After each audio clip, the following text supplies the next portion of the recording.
അപ്പം അത്രയും ചേച്ചിമാർക്ക് ജോലി കൊടുത്തു എന്ന് മാത്രമല്ല, ഞാനൊരു ഡെപ്പോസിറ്റ് കാര്യത്തിനെ കുറിച്ചുകൂടി കേട്ടു. അതിനെക്കുറിച്ചുകൂടി ഒന്ന് അജി ചേട്ടാ പറയോ?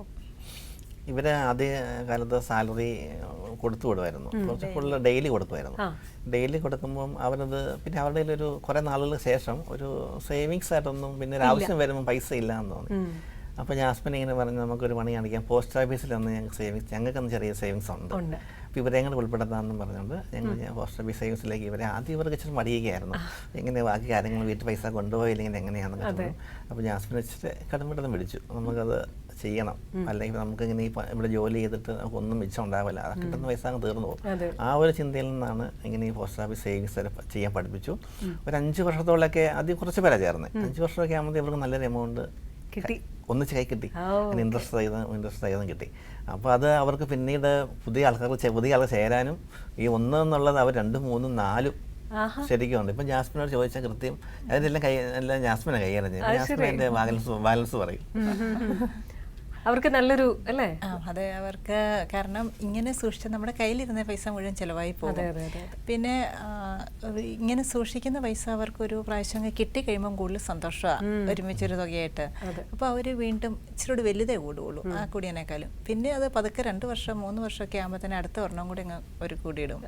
അങ്ങനെ ഇപ്പോൾ നല്ല സേവിങ്സ് ഉണ്ട്. പിന്നെ പുതുതായിട്ട് വരുന്നവർക്കെന്ന് പറഞ്ഞാൽ നമുക്ക് ഇപ്പോഴും സ്ഥിരമായിട്ടുള്ളൊരു 10-14 പേർക്ക് എപ്പോഴും കൂടുതലായിട്ട് ഞാൻ അവരോട് നിർബന്ധമായിട്ട് ഇടണമെന്ന് പറയും. ബാക്കിയുള്ളവർക്കൊക്കെ കൊണ്ടുപോകാം, ഇഷ്ടമുണ്ടെങ്കിൽ ഇടാം പോസ്റ്റ് ഓഫീസ് അങ്ങനെയൊക്കെ ഇട്ട്. പക്ഷേ ഇത് ഇവർക്കെന്ന് പറഞ്ഞാൽ ഞാൻ പറഞ്ഞല്ലോ, നമ്മുടെ സ്റ്റാഫ് എല്ലാവർക്കും തന്നെ അത്യാവശ്യം പിള്ളേരൊക്കെ പലരുടെയും വിദേശത്തുള്ളതും അത്യാവശ്യം വീട്ടിലിങ്ങനെ വേറെ ജോലിക്ക് പോകുന്ന അല്ലായിരുന്നു കൂടുതലും ആൾക്കാർ. പക്ഷേ അവരിവിടെ വരുമ്പം ഇവർക്ക് ഇങ്ങനെ കിട്ടുന്ന പൈസ ഇവർ സൂക്ഷിച്ച് ശരിക്കും ഒരു പിള്ളേരെ പഠിപ്പിക്കാനോ കല്യാണത്തിൻ്റെ ആവശ്യത്തിനോ വീട് പണിക്ക് അങ്ങനത്തെയൊക്കെ ആവശ്യത്തിന് അവർ ആ പൈസ എടുക്കുന്നത് കാണുമ്പോൾ നമുക്ക് ഭയങ്കര, കാരണം ഇവരുടെ അധ്വാനത്തിൻ്റെ പൈസ ഇത് നമ്മുടെ ഒരു അധ്വാനത്തിൻ്റെ ആണല്ലോ എന്ന് അവർക്ക് സ്വന്തമായിട്ട് പറയാലോ. മറ്റേ ഈ കുറച്ച് കിട്ടുമ്പോൾ അവരങ്ങ് തീർന്നു പോകും, അറിയില്ല. പിന്നെ ഇവർ നല്ല ഗോൾഡൊക്കെ എടുത്ത് സൂക്ഷിച്ച് വയ്ക്കും. അപ്പം ചെറിയ ഒരു ഇതെടുക്കുന്ന ഇപ്പം ഭയങ്കര വില. അപ്പം നല്ലൊരു അവർക്ക് നല്ലൊരു സൂക്ഷ്മമായിട്ട് മാറി സേവിങ്സും മറ്റിതൊക്കെ. പിന്നെ അങ്ങനെയല്ല ഇവർ നന്നായിട്ട് ഇപ്പം എല്ലാവരും നന്നായിട്ട് ഒരു കുറച്ച് പേരുടെ ആയിട്ടൊരു 50,000 രൂപയുടെ മുകളിൽ ഇവരുടെ പോസ്റ്റ് ഓഫീസ് സേവിങ്സ് ഇപ്പം ഇടുന്നുണ്ട്. അതായത് പുതിയത് ജോലിക്ക് ഒരാൾ വരുമ്പോൾ ആദ്യം പറയുന്ന ഒരു ഡിമാൻഡ്സിൽ സ്ഥിരം ഉള്ളവർക്ക് എപ്പോഴും നമ്മൾ നിർബന്ധമായിട്ട് പറയുവേ, നമ്മുടെ അവിടെ ജോലി ചെയ്ത പൈസ മാത്രം ഇടാൻ പറ്റുള്ളൂ, അങ്ങനെയുള്ള ഡിമാൻഡ് വെച്ചിട്ടുണ്ട്. നമ്മുടെ അവിടെ ചെയ്യുന്ന പൈസ മാത്രമേ അതിടാൻ പറ്റത്തുള്ളൂ. അല്ലെങ്കിൽ നമ്മൾ ഇവിടുന്ന് അത് ചെയ്യില്ല, അവർ വേറെ ചെയ്യാം. പക്ഷെ നമ്മൾ ഇവിടുന്ന് നമ്മുടെ ഗ്രൂപ്പിൽ ചെയ്യണമെങ്കിൽ ഇവിടെ ജോലി ചെയ്യുന്ന ശമ്പളം മാത്രമേ ഉപയോഗിക്കാൻ പറ്റത്തുള്ളൂ. അത് ജാസ്മിൻ പ്രത്യേക വെച്ചൊരു ഡിമാൻഡാണ്. അപ്പോൾ കൂടുതൽ ജോലി ചെയ്യാൻ വരാനും പിന്നെ ഇവരുടെ അത് അധ്വാനത്തിന്റെ പൈസ എന്നുള്ളതും. പിന്നെ എപ്പോഴും ഞാൻ പറയും, നമുക്ക് മക്കൾക്കൊക്കെയാണല്ലോ ഓരോ ജോലിയായിട്ട് അവരങ്ങ് പോകുമ്പോൾ നമുക്ക് ഇപ്പം ആരോഗ്യമുള്ളപ്പം പണിയുമ്പം ജോലി ചെയ്യുമ്പം അത് ഇച്ചിരി സൂക്ഷിച്ച് വെച്ചാലല്ലേ നമുക്ക് എന്താ പിന്നീട് ആണേലും നമുക്കൊരു ഉപകാരത്താൽ ആർക്കാണെങ്കിലും മക്കൾക്കോ ഭർത്താവിൻ്റെ ആവശ്യത്തിനോ എന്നാലും നമുക്ക് കൊടുക്കണമെങ്കിൽ നമ്മുടെ കയ്യിൽ ഉണ്ടേലല്ലേ കൊടുക്കാൻ പറ്റത്തുള്ളൂ. അപ്പം അങ്ങനെ അപ്പം എല്ലാവരും നല്ല സന്തോഷത്തോടെ.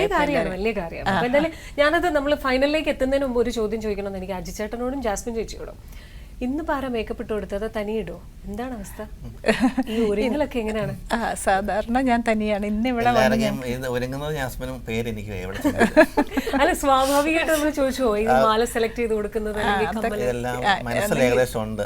കളർ ഇതാണെന്ന് പറഞ്ഞു കൊടുത്താൽ മതി. സാരി എല്ലാം ഞൊറിഞ്ഞെല്ലാം റെഡിയാകും. എല്ലാരും മനസ്സിലിരിക്കുന്നത് ഞാനാണ്.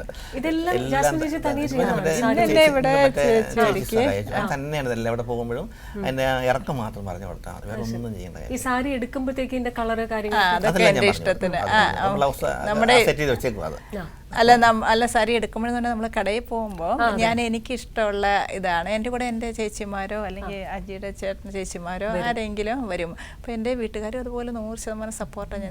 ഞങ്ങൾ ആരെയും ബുദ്ധിമുട്ടിക്കരുതെന്ന് നമ്മുടെ മനസ്സിൽ.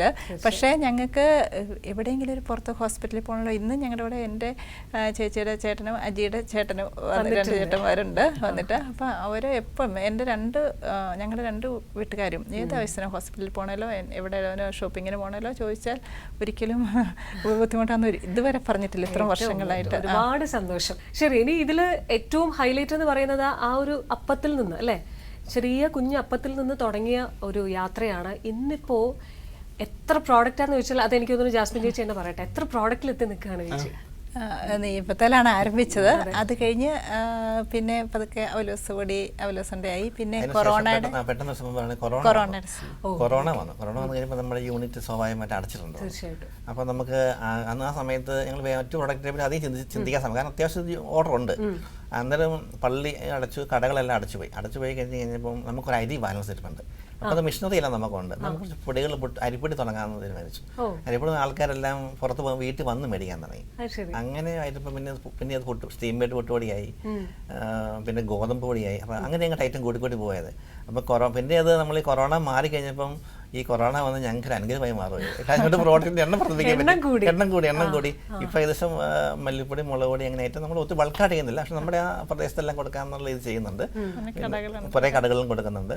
അപ്പം അതും 30ഓളം പ്രോഡക്റ്റ് നമ്മളിപ്പം ചെയ്യുന്നുണ്ട്. മില്ലറ്റ്സിന്റെ പുട്ടുപൊടികളാണ് ഇപ്പം മെയിനായിട്ട് നമ്മൾ ഫോക്കസ് ചെയ്തേക്കുന്നത്. മില്ലറ്റ്സ്, ചെറുധാന്യങ്ങൾ, അതിന്റെ പുട്ടുപൊടികൾ, അത് നമ്മൾ ചെയ്യുന്ന എല്ലാ പ്രോഡക്റ്റും നല്ല ഹൈ ക്വാളിറ്റി കഴുകി നല്ല രീതിയിലാണ് ചെയ്യുന്നത്. അപ്പം എല്ലാവർക്കും അതുകൊണ്ട് ഇഷ്ടപ്പെടും. അപ്പൂന്റെ പേരിലാണല്ലേ? അത് അപ്പൂസിന്റെ പേരിലാണ്. അപ്പൂസിന്റെ പേരിലാണ്. അതാണ് കണ്ടോ, 30ഓളം പ്രോഡക്ട്സുകളാണെന്ന്. ഇതെല്ലാം കണ്ടിട്ടുണ്ടോ? അപ്പൂന്റെ പേരൊക്കെ അതിൽ വായിക്കാറുണ്ടോ? കണ്ടിട്ടില്ല.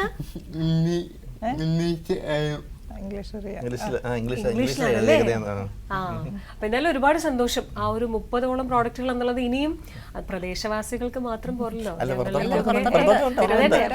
എറണാകുളം നമ്മുടെ പ്രേരിലല്ലെന്നേ ഉള്ളൂ. തിരുവനന്തപുരം ഉണ്ടായിരുന്നു വൈറസ്, അവർ തക്കാലം നിർത്തി വെച്ചേക്കുക. ഒരാൾ പുറത്തോട്ട് പോയതുകൊണ്ട് വൈറസ് വരില്ല. പിന്നെ എറണാകുളത്തുണ്ട്, എറണാകുളത്ത് ഓർഗാനോ അവരൊക്കെ ചെയ്യുന്നത്. അപ്പോൾ നമ്മൾ അങ്ങനെ ചെയ്ത് കൊടുക്കുന്നുണ്ട്, അവരുടെ ബ്രാൻഡ് ചെയ്യുന്നുണ്ട്. പക്ഷെ നമ്മൾ ചെയ്യുന്നത് നല്ല ഉത്തരവാദിത്തമായിട്ടും ഭംഗിയായിട്ടും ചെയ്തു കൊടുക്കുന്നത്. അതുകൊണ്ടാണ് അവർ വീണ്ടും സാധനങ്ങൾക്ക് ഓർഡർ വരുന്നത്. തീർച്ചയായിട്ടും ഒരുപാട് സ്നേഹം, ഒരുപാട് സന്തോഷം. പറഞ്ഞാലും മതി വരില്ല. തുടക്കത്തിൽ തന്നെ ഞാൻ വീണ്ടും പറയാൻ ആഗ്രഹിക്കുന്നു, ഒരുപാട് പേർക്ക് ഇപ്പം കണ്ടിരുന്ന ഒരുപാട് പേർക്ക് അവരുടെ ലൈഫിൽ ഒരു വലിയ ഇൻസ്പിറേഷൻ ആയിട്ട് നിങ്ങൾ മാറിയിട്ടുണ്ട്. ഇനിയും ഈ സ്നേഹവും സന്തോഷവും ഐക്യവും ഒക്കെ എല്ലാ കാലങ്ങളിലും ഒരുമിച്ച് അല്ലെ അപ്പോൾ ഉണ്ടാവട്ടെ എന്ന് ഹൃദയത്തിൽ നിന്ന് തന്നെ ആശംസിക്കുകയാണ്. ഒരുപാട് സ്നേഹം, ഒരുപാട് സന്തോഷം.